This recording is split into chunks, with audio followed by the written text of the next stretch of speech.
আমরা এবার covalent radius এবং ভ্যান ডার ওয়ালস রেডিয়াস নিয়ে একটু ডিসকাস করব। তো যখন কোনো মলিকুলস গ্যাসিয়াস কন্ডিশনে থাকে তাদের মধ্যে যে অ্যাট্রাকশন ফোর্স থাকে সেই ফোর্সের নাম হচ্ছে van der Waals attraction force. সেই কারণে ভ্যান ডার ওয়ালস নাম থেকেই আমরা গ্যাসিয়াস মলিকুলসের মধ্যে যে রেডিয়াস থাকে সেটাকে আমরা ভ্যান ডার ওয়ালস রেডিয়াস বলি। তো কনসেপ্ট হচ্ছে যে দুটো অ্যাটমস মার্জ হয়ে একটা মলিকুলস তৈরি করে তাদের যে ইন্টারনিউক্লিয়ার ডিস্টেন্স, এর হাফ অফ ইন্টারনিউক্লিয়ার ডিস্টেন্সটাকে আমরা নর্মালি কোভ্যালেন্ট রেডিয়াস বলি। যেমন ক্লোরিনের এর ডিস্টেন্স হচ্ছে 198 পিকোমিটার, তাহলে এর রেডিয়াস হবে 99 picometre.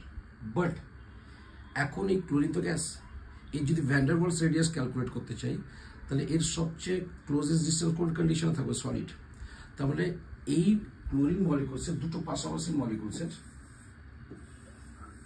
Repeat same atoms but দুটো ডিফারেন্ট মলিকুলসের মধ্যে যে ইন্টারনিউক্লিয়ার ডিস্টেন্স থাকবে তার যে হাফ, এই ভ্যালুটাকে আমরা বলবো ভ্যান ডার ওয়ালস রেডিয়াস, এবং এই ভ্যালুটা হচ্ছে 360 পিকোমিটার। এই ভ্যালুটা হচ্ছে 360 পিকোমিটার ডিস্টেন্স, তাহলে রেডিয়াস হবে van der Waals radius. Generally আমরা VDW রেখে, দ্যাট ইজ 180 পিকোমিটার। ওকে, তাহলে কোভ্যালেন্ট রেডিয়াস হচ্ছে কি? এই যে দুটো নিউক্লিয়াস আছে এদের মধ্যে যে ডিস্টেন্স তার হাফ, তারপর 99 পিকোমিটার।